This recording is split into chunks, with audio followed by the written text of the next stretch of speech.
Bonjour à tous, j'espère que vous allez bien. Je suis vraiment ravie de vous retrouver aujourd'hui pour un nouveau vlog. Donc aujourd'hui, et je viens seulement de percuter en calculant quelle date on est.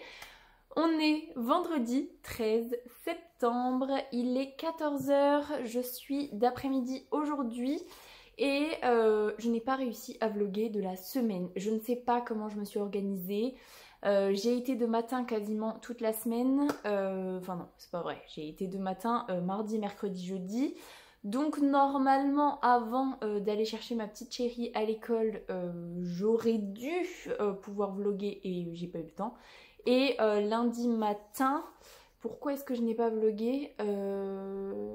Parce que j'ai beaucoup lu lundi matin et c'est aussi pour ça que je voulais introduire le vlog parce que j'ai beaucoup de choses à vous dire niveau lecture. La première chose, c'est que dans le dernier vlog, je vous disais que j'avais commencé Dark Shores de Daniel L. Jensen et que j'étais à 18% je crois. Il me semble que voilà, j'étais à peu près à 18% dimanche à peu près à 14 h il me semble. Et que j'arrivais pas à rentrer totalement dans l'univers, que j'étais contente de retrouver la plume de Daniel L. Jensen, mais voilà, j'étais pas à fond dedans. Et ben en fait j'ai lu un chapitre supplémentaire et après je suis entrée en frénésie de lecture parce que c'était juste trop bien. J'ai totalement adoré à l'univers. J'ai totalement adhéré au personnage de Marcus et de Terriana plutôt.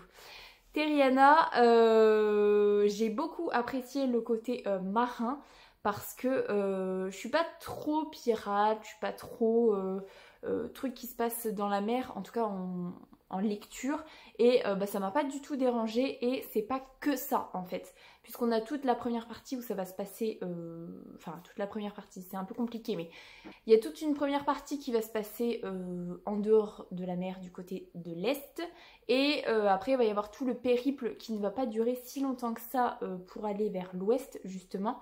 Et après c'est comment les légionnaires vont petit à petit essayer de s'incruster dans l'Ouest. Bref, j'ai adoré ma lecture, c'était juste trop bien. Et la fin de ce tome 1, il y a beaucoup de choses encore à voir, il y a beaucoup de choses à explorer. Et j'adore en fait la relation de Marcus et de Terriana, comme je vous disais. Terriana, je trouve que son personnage il est super top et je n'ai pas arrêté de faire des parallèles avec le personnage de Lara dans Le Pont des Tempêtes. Et c'est fou parce que ce sont deux personnages totalement différents et je trouve que l'auteur, elle fait des personnages, enfin en tout cas elle crée des personnages qui sont cohérents, qui ont une ligne de conduite en fait. Et il va pas y avoir des moments où on se dit mais pourquoi est-ce que ce personnage il réagit comme ça, c'est pas trop cohérent. À aucun moment ça arrive. Et autant le personnage de Lara va être super badass, des fois même un petit peu trop, mais bon c'est un détail. Ce personnage-là est vachement sûr d'elle, enfin bon bref, tout le personnage de Lara quoi. Et ben là, Terriana, elle a 19 ans je crois, 17, 18. Elle est sur la fin de l'adolescence, début de l'âge adulte et elle a un caractère un peu de gamine des fois. Alors, c'est peut-être un peu péjoratif ce que je vais dire, mais elle est très... elle va rentrer dedans. Elle va vachement aller à l'affrontement avec Marcus. Elle va être assez dure dans les choses qu'elle peut dire et qui peuvent même blesser les gens.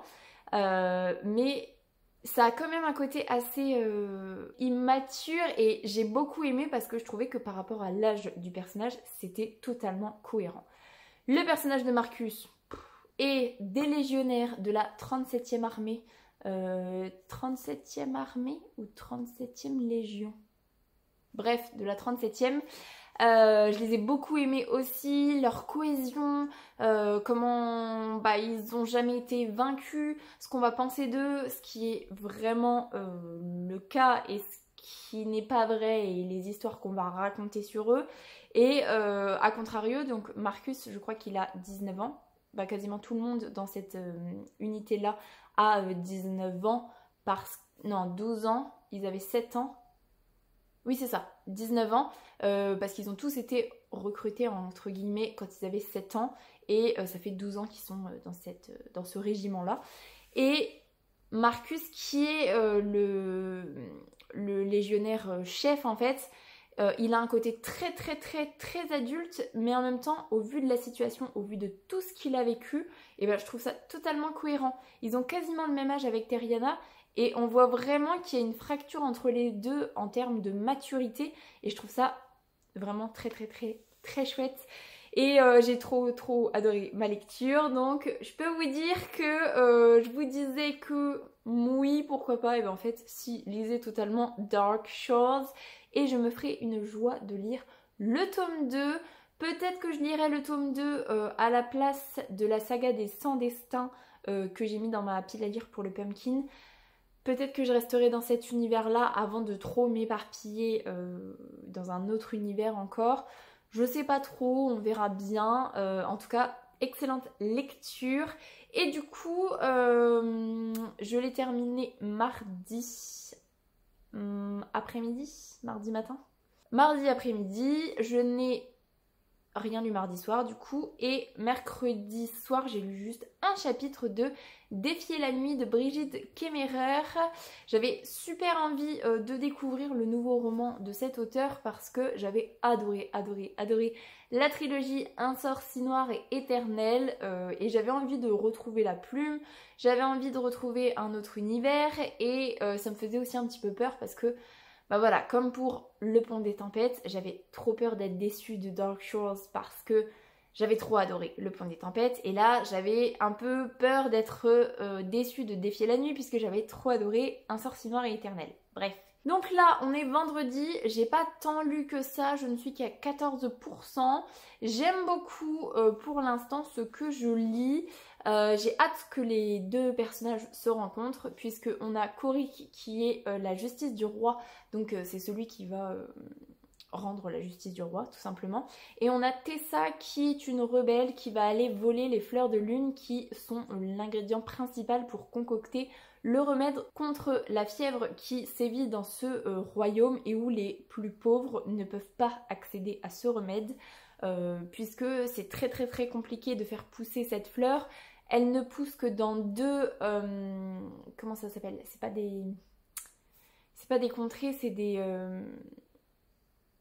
comme des quartiers, mais je sais plus exactement comment c'est appelé, mais il n'y a que deux endroits dans ce royaume-là où ça pousse, et du coup c'est vachement muré parce que les personnages qui sont en charge de cet endroit-là, bah, ils veulent pas qu'on leur dérobe leur gagne-pain, mais Tessa, elle va braver les interdits, elle va passer ces murailles-là, et elle va distribuer à titre gratuit, hein. C'est pas du tout une contrebandière, hein. Elle le fait vraiment pour sauver les gens qui n'ont pas les moyens d'être sauvés. Et bah du coup voilà, à un moment donné on sait que Korik et Tessa vont se retrouver dans une situation, et pour l'instant on n'en est pas encore là. On a un petit peu développé le point de vue de Korik au palais, sa relation avec son frère qui est le roi du coup, comment ils en sont arrivés là parce qu'ils sont quand même fort jeunes tous les deux. Si je ne dis pas de bêtises, pour le coup Korik il a 19 ans aussi, puisqu'il y a 4 ans il avait 15 ans. Et du coup, son frère, le roi, il y a 4 ans, il avait 19 ans. Donc, en toute logique, il a 23 ans. Donc, ils sont quand même assez jeunes. Et Tessa, je ne me souviens plus quel âge elle a. Il doit avoir 18 ou 19 ans aussi, à peu près. Bah, un petit peu comme pour Dark Shores, c'est la même tranche d'âge, on va dire. Et je trouve que le personnage de Tessa, il est top, mais en même temps, je trouve qu'elle a trop le béguin pour West. En fait, c'est un autre personnage avec qui elle fait équipe, et... Bon, je sais pas, elle est trop attachée. Alors après, au vu de sa situation, je comprends pourquoi elle est si attachée à ce personnage-là. Mais c'est vrai qu'elle est peut-être trop focalisée en fait. Et donc bon, voilà. Pour l'instant, j'aime ce que je lis. J'ai pas grand-chose d'autre à vous dire. J'ai pas beaucoup avancé non plus. Je pense que j'y avancerai peut-être un petit peu plus ce soir et ce week-end, puisque... Enfin, ce soir, je suis en week-end. Là, j'avoue que les 5 jours d'affilée... voilà, avec une insomnie dans la nuit de mardi à mercredi. Ensuite, ma petite chérie m'a réveillée dans la nuit de mercredi à jeudi. Et ce matin, elle m'a encore réveillée à 6h15, on ne sait pas pourquoi. Elle m'a appelée 25 fois. Et en fait, à 7h15, quand il fallait se lever plus, elle était en train de trop dormir. Donc en plus, elle m'a juste appelée ce matin, mais quand elle a vu que je répondais pas et qu'il faisait tout noir encore, parce qu'à 6h15 il fait tout noir, elle a dû se dire, bon bah c'est que c'est pas encore le matin, donc je me rendors. Oui, sauf que du coup moi j'ai pas beaucoup dormi jusqu'à 7h. Bref, donc très contente d'être en week-end ce soir du coup, parce que je suis un peu fatiguée de ma semaine, même si c'est pas la folie à la boutique, mais il y a quand même pas mal de trucs parce qu'il y a les préparations d'automne à mettre en place tranquillement. Et puis il y a quand même quelques petites personnes. Et aujourd'hui c'est vendredi, donc j'imagine que je vais avoir du monde. Et du coup, je fais la transition très rapidement parce que je vois que le temps file, mine de rien. Je suis toujours dans l'écoute de La Passeuse de mots, donc Les larmes du saule, le tome 4 de Jennifer et Alric Twice. Je suis toujours en surkiffage de la lecture audio, enfin en surkiffage. On va se modérer quand même, mais c'est toujours très agréable d'écouter la version audio. Je suis dans le chapitre 40 parce que je n'ai pas réussi à terminer le chapitre 40 hier à la boutique. Et donc je vais le finir tout à l'heure. Je vais essayer d'avancer parce que Victo ce matin elle était arrivée chapitre 42, donc faut au moins que j'arrive chapitre 42 et que je dépasse un petit peu parce que ce week-end je pense que j'écouterai pas ou très peu, donc faut quand même que j'avance, surtout qu'en plus je vous ai pas dit mais lundi je suis aussi de repos, donc du coup ça me fait un week-end de 3 jours mais j'écoute pas trop pendant le week-end, donc bon. Bref, c'est... Je sais pas si je vous l'avais dit, hein, mais encore une fois, personnellement, même si c'est très beau, même si l'écriture est incroyable, je n'ai pas assez d'action. Quand il y a des actions, c'est beaucoup trop rapide. On va dire que pour 1 ou 2 chapitres d'action, on a 7 ou 8 chapitres de philosophie, de sentiments, d'émotions. Alors, c'est très beau, c'est très bien, mais... Sur 1100 pages, j'ai besoin un peu d'action, surtout que je ne sais pas si c'est le dernier tome. Il me semblait que oui, finalement peut-être pas, je sais pas trop, mais j'espère qu'on va rentrer dans le vif du sujet. J'aimerais bien aujourd'hui, ça me ferait plaisir, surtout que moi je le vois pas en papier, mais c'est vrai que je crois qu'il y a 68 ou 69 chapitres.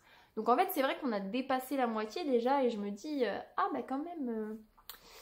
on se rapproche petit à petit de la fin, donc bon, voilà, niveau livre où j'en suis. Donc finalement j'ai pas mal charbonné sur Dark Shores et je suis contente d'avoir commencé Défier la nuit. Et pour continuer sur mon avancée du Pumpkin, j'ai terminé la saison 6 de Young Sheldon ce midi. J'ai enchaîné avec la 7, du coup c'était pas prévu mais bon voilà, j'ai enchaîné. J'ai regardé juste un épisode donc il m'en reste 13. Mais voilà, finalement mon Pumpkin il avance tranquillou parce qu'au final on est le 13 septembre, je suis à peu près à la moitié du mois et j'ai validé deux catégories et je suis en train d'en valider 2 autres. Donc franchement, on n'est pas trop mal. Pour que je valide complètement le Pumpkin, il faut que je valide 4 catégories par mois minimum en fait. Donc pour le mois de septembre, je pense que j'arriverai largement avec La Passeuse de mots et avec Défier la nuit. Donc voilà, je m'assure mes arrières quand même et c'est plutôt cool. Donc voilà. Je vais finir par être en retard avec tout ça, donc je vais vous laisser là-dessus. Je vous reprends ce week-end bien évidemment pour vous dire où est-ce que j'en suis niveau lecture, pour vous dire s'il y a des choses qui se passent. Ma clôture d'ailleurs est finie d'être posée, il n'y a juste pas les trucs en bois et en gros ils sont venus lundi et ils m'ont dit en fait il faut attendre 3 semaines pour mettre les trucs en bois. Et de toute façon on les a pas reçus, ils n'ont pas reçu les trucs en bois, on les a dans peut-être 10 jours. Mais je m'attendais pas à ce que ce soit si long. C'est parce que comme il pleut un peu, bon là aujourd'hui il fait super beau, mais comme il pleut un petit peu... Voilà. Bref. Je vous laisse là-dessus. Je vous souhaite un bon vendredi et je vous dis à plus tard. Salut! Les travaux reprennent. Donc je vous montre cette partie du cellier. On a une porte qui mène vers l'extérieur mais qu'on n'utilise pas parce qu'il y a plein d'autres portes qui suffisent. Donc celle-là on l'a un peu vite condamnée et mon chéri a acheté tout le matériel nécessaire pour que au final cette étagère là on l'enlève, on va la revendre je pense parce qu'elle nous a bien dépanné à l'appartement, mais là il est temps hein. Donc on va tout décaler dans la cuisine pour qu'il puisse faire une étagère qui part d'ici jusque la porte, qui monte jusqu'au plafond, vraiment jusqu'en bas. Ça va faire une quantité de rayonnage assez incroyable. J'ai hâte de voir l'évolution. Donc je vous filme ça je pense au fur et à mesure, j'imagine. Et je me motive pour finir ma tapisserie aujourd'hui. Je vous montre ça aussi si j'y arrive. Étape de ce matin, pendant que mon chéri coupe les planches. D'ailleurs, il y en a une qui est déjà installée par terre pour voir ce que ça donne. On a déblayé toute l'étagère, on l'a mise dans la cuisine. Et donc là, mon chéri a coupé le pan qui va là, le pan qui va là, celui du dessus, celui du dessous. Et puis maintenant, il est en train de faire les rayonnages. Et puis voilà. Ça va être trop chouette. Il a fait le pan aussi du milieu parce qu'on va faire deux colonnes pour que ça supporte mieux le poids. Donc, voilà. Bon, j'avais dit que je vous montrerais. Donc c'est pas fini. La porte elle est ici. Donc ça monte bien quasiment jusqu'au plafond. On a fait, c'était volontaire de notre part de faire plus loin. On aura quand même accès à l'interrupteur même si on s'en sert jamais et à la prise. Et du coup ça descend jusqu'en bas. Donc maintenant la seule chose qui reste à faire c'est faire les linteaux et recouper un peu les planches pour faire les étagères. Et voilà, ce sera fini. Donc trop content.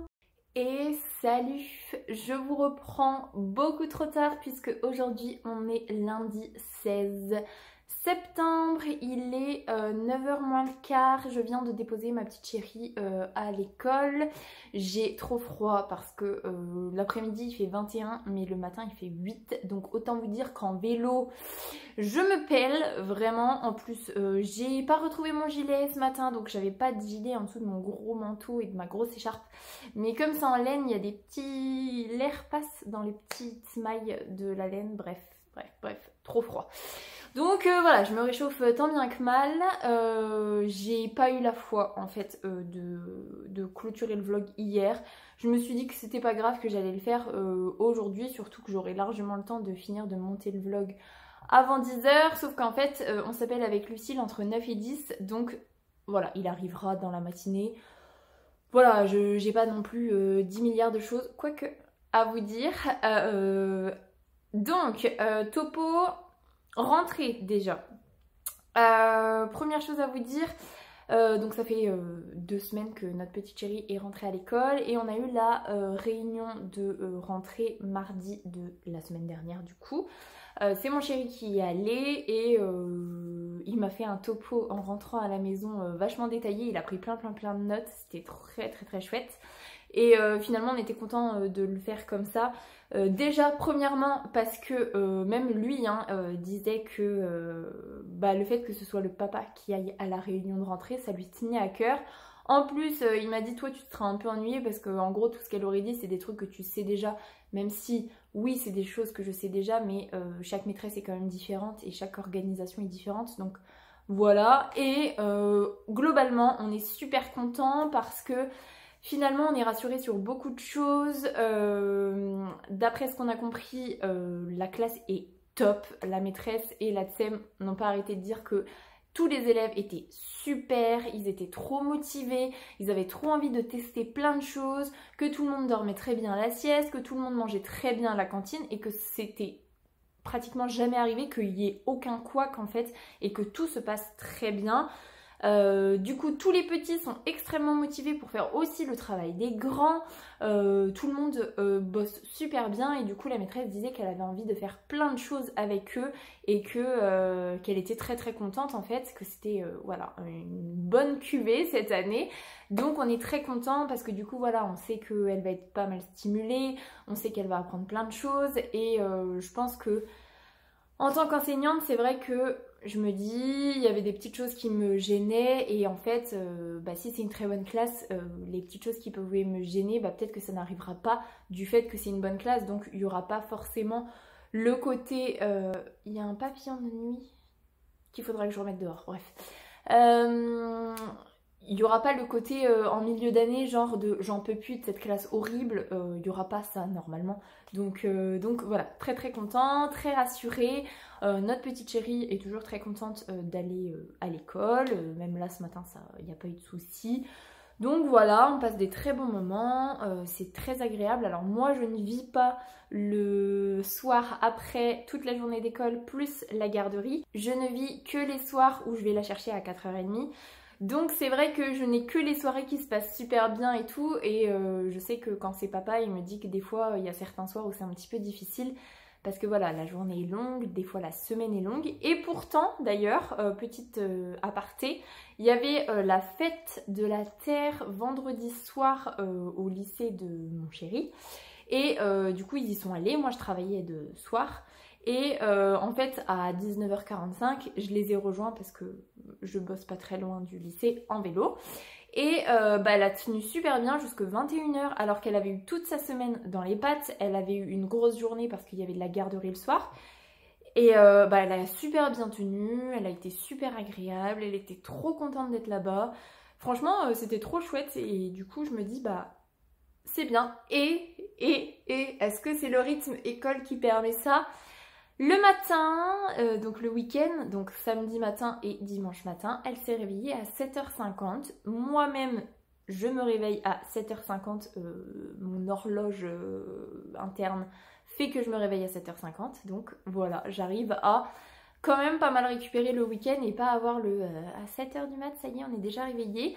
Là au moins je me réveille de moi-même, elle se réveille d'elle-même et c'est très très chouette. Donc voilà, on est très contents. Je vous fais un topo rapide lecture. Niveau la passeuse de mots, j'ai avancé un petit peu. Là, je viens d'avoir un vocal de ma petite Victo qui me dit qu'elle est chapitre 56. Moi, je crois que je suis chapitre 46. Donc, on a 10 chapitres d'écart. C'est vraiment chouette ce qui se passe. Là, quand elle me disait il y a des trucs choquants qui se passent. Bah oui, il y a un truc quand même, je me dis, la passeuse de mots, on évolue en même temps que les lecteurs et du coup là il y a un petit côté trash qui se met en place et un peu violent et plus très très tant jeunesse que ça on va dire. Donc ouais, c'était bien et j'ai réussi à écouter 2 chapitres ce week-end, ce qui n'est pas forcément évident pour moi le week-end. Et aujourd'hui je suis de repos, même si j'ai plein de choses à faire, je vais essayer de caler 1 ou 2 chapitres. Je vais essayer pour essayer de la rejoindre. Et demain après-midi, du coup, je vais essayer d'écouter un maximum. Un mardi après-midi, je pense que j'aurai l'opportunité de pas mal écouter. Donc voilà, c'est quand même très chouette ce que je lis. Là, il y a plein de choses qui se mettent en place. J'ai très très très très hâte et voilà. Ensuite, niveau lecture papier, papier sur ma liseuse quoi. Je suis toujours dans Défier la nuit de Brigitte Kemmerer. Je suis à 28%. Donc j'ai lu 14% de plus depuis la dernière fois. J'aimerais bien que les 2 personnages se rencontrent parce que là il y a eu un face à face. Mais genre lui il était sur une estrade pour une exécution. Elle était avec des milliers de gens dans la foule. Donc ils ne se sont pas rencontrés. Hier soir, j'ai fini avec un chapitre où il y a la mort d'un des personnages principaux. Donc ça m'a foutu un coup, on s'en doutait, mais ça m'a quand même foutu un coup. Et du coup, j'ai un petit peu peur de la tournure des événements parce qu'il me semble quand même qu'il va y avoir une romance entre les 2 personnages du coup. Et, enfin, entre Korik et Tessa. Et j'ai un petit peu peur justement de cette romance parce que il y a des choses qui font que c'est pas trop logique qu'il y ait une romance entre les 2 au vu de voilà là tout ce qui vient de se passer. Donc voilà. Et puis j'attends que ça se mette en place parce que pour l'instant c'est un peu plan-plan hein, en fait. Donc je vais pas dire que j'aime pas, mais c'est vrai que en plus l'écriture est un petit peu moins addictive que pour un Daniel L. Jensen et l'univers est un petit peu moins travaillé que Daniel L. Jensen. Donc voilà, au final j'attends, je vais sans doute pouvoir relire un petit peu ce matin et puis je vous en reparle dans le vlog de la semaine prochaine de toute façon, mais c'est vrai que là j'attends en fait, donc voilà. Et je crois que c'est tout ce que j'avais à vous dire. Je n'ai pas tapissé mon arche. J'ai fait plein de trucs hier, hein, de la cuisine, du rangement, de la lecture, du coup, un petit peu de tout. J'ai pas mal joué avec ma fille, on a fait des petites courses le matin. Voilà, on a pas mal œuvré et du coup, voilà, j'ai pas tapissé. Mais comme je vous montrais juste avant, le placard dans le cellier avance vraiment bien.